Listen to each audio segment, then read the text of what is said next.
the problem. So, and the other problem which is linked to this is that we don't have a credible partner who can initiate a deal and this transition into a more peaceful. This is also somewhat a creation of ourselves. I mean, so the strongest tool, in fact, to help create a credible Afghan partner in this process is really that we can threaten to scale down our engagement, or even in the end, I mean, if all goes wrong, we can of course withdraw, but then we will have a full, then Afghanistan, in my opinion, will be broken up into two entities, and there will be war between those two entities. So that's why I'm saying we should think of a military presence. I mean, all depends on the circumstances and details and what have you, but as I see it, we should stay there for quite some time, but in a much more remote way, because that will pressure the Afghans to find their own way of solving these problems. But we should stay there to make sure that things will not get completely out of hand, which it could easily become. Thank you. Thank you, Sam Smith. I don't know if Ms. Aslev Andersen would like to offer a final comment. Sure, thank you. Thank you for the experts' comments here. I agree basically in all what you said. Exit strategy, we definitely need one. I think it's a must. Concerning the relation between Al-Qaeda and Afghan Taliban, to my best knowledge, I don't see any involvement in Afghani Taliban in Al-Qaeda global strategy. Will it be in the future?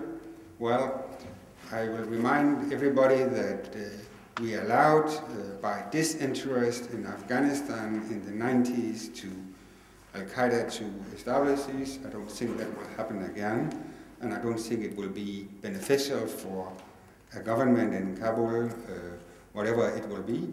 So I don't think that this is a risk. Yeah, that's all about it. Thank you. Gunnar Olsen, no, you decline. So Mr. Janpur, please. Just to sum up, where do we stand now and what I see for the future, it reminds me of a friend of mine, a BBC friend of mine, who was with John Major, who went to Russia during Yeltsin's time. And Yeltsin had organized a lovely Bolshoi ballet kind of visit.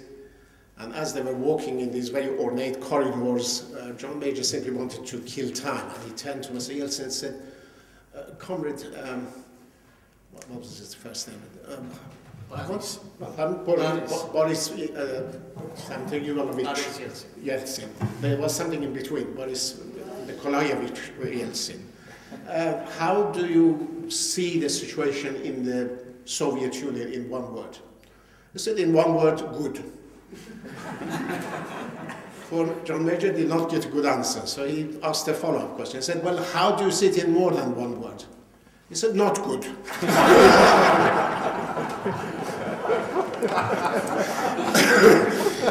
I think, unfortunately, this is the situation in Afghanistan. It is not good, in 2 words. But I am basically optimistic. I think, and I really say it quite sincerely, I have lots and lots of Afghan friends. I've known them for a long time. We have been neighbors for a very long time. They are a resilient people. They are a good people. They are a resourceful people. They have had problems in the past. As the question of whether we have to go, nobody suggested, let's just tomorrow say, okay, we are leaving. No, and this won't work. Unfortunately, we are there.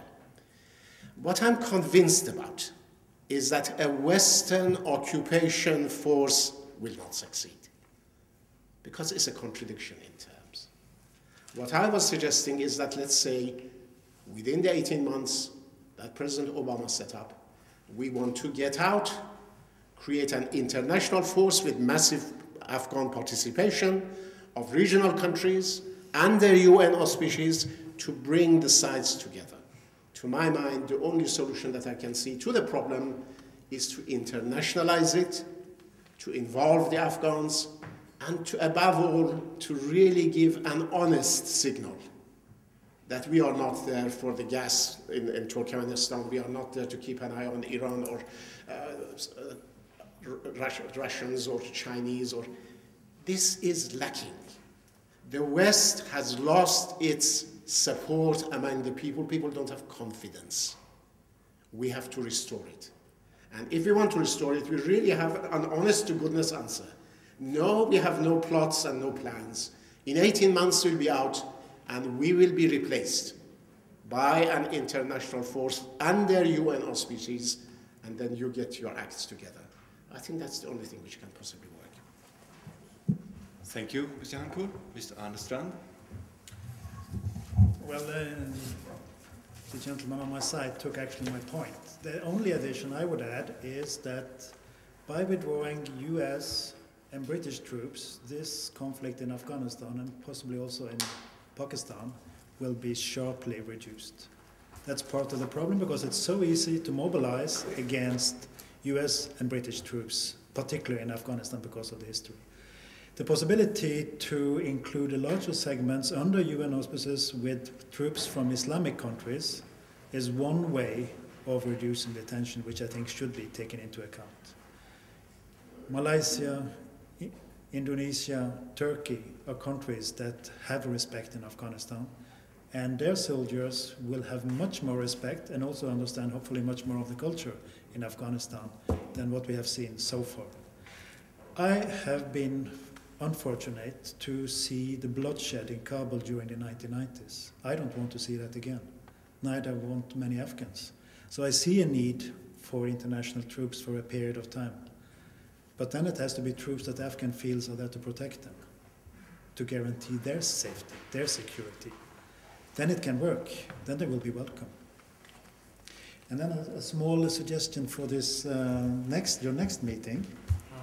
I think you have some very capable Afghans here today. And I think they would like to have a word as well. So I think if you invite them and allow them room to discuss and invite other Afghans, I think you can have a very interesting conference. Thank you.